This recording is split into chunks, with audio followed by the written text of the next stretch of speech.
आणि या सगळ्या दरम्यान पाकिस्तानचे पंतप्रधान शहबाज शरीफ यांच्या एका भाषणामुळे पाकिस्तानची पुरती पोलखोल झालेली आहे।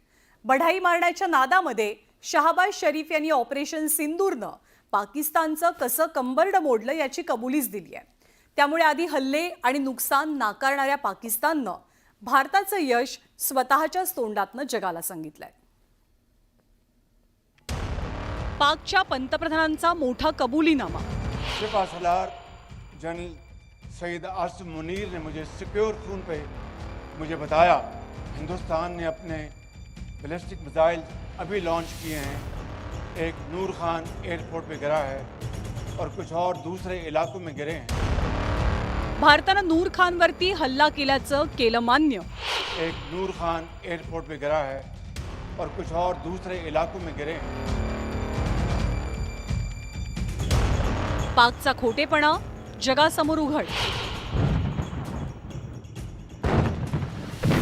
कालपर्यंत भारतानं केलेले हल्ले नाकारणारा पाकिस्तान आता मात्र या हल्ल्यांची कबुली देऊ लागलाय आणि ही कबुली दिली आहे खुद्द पाकिस्तानचे पंतप्रधान शहबाज शरीफ यांनी। शहबाज यांच्या एका भाषणानं पाकची पुरती पोलखोल केली। जो पाकिस्तान आपल्या विजयाचे गोडवे गात सेलिब्रेशन करत होता तो आपल्याच पंतप्रधानांच्या भाषणानं आता जमिनीवर आलाय। पाकिस्तानातल्या एका कार्यक्रमात मुनीर नेमकं असं काय म्हणाले ज्यामुळे त्यांनी भारताच्या मिशनच्या यशाची कबुली दिली ते आधी पाहूया। 9 और 10 की दरमियानी रात में तकरीबन 2:30 बजे सिपह सलार जनरल सईद आसिम मुनीर ने मुझे सिक्योर फोन पे मुझे बताया कि वज़ीर-ए-आज़म साहब हिंदुस्तान ने अपने बैलिस्टिक मिसाइल अभी लॉन्च किए हैं। एक नूर खान एयरपोर्ट पे गिरा है और कुछ और दूसरे इलाकों में गिरे हैं। शहबाज शरीफ यांनी या कार्यक्रमात बोलताना 9 मे आणि 10 मेच्या रात्रीचा उल्लेख केला। भल्या पहाटे 2:30 वाजता शहबाज शरीफ यांचा फोन खणखणला। फोनवर दुसऱ्या लाईनवर होते पाकिस्तानचे आर्मी चीफ असीम मुनीर।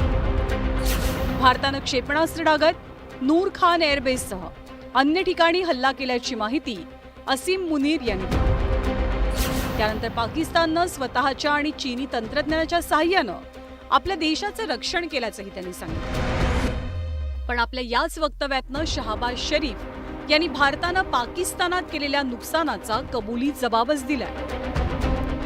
शहबाज शरीफ जो है वो जानता है कि वो उसकी जो सेना है वो पूरी तरह झूठी है, मक्कार है, प्रोपेगेंडा करने वाली है।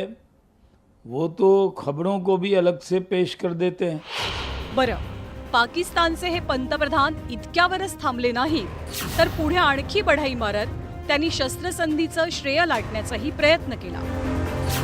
स्विमिंग पूलमध्ये पोहताच आपण कशी शस्त्रसंधी केली याच्या बाताही मारल्या आणि इतकंच नाही तर या शस्त्रसंधीचा प्रस्ताव भारताकडनं आल्याचं सांगत त्यांनी पुन्हा एकदा अकलेचे तारेच तोडले।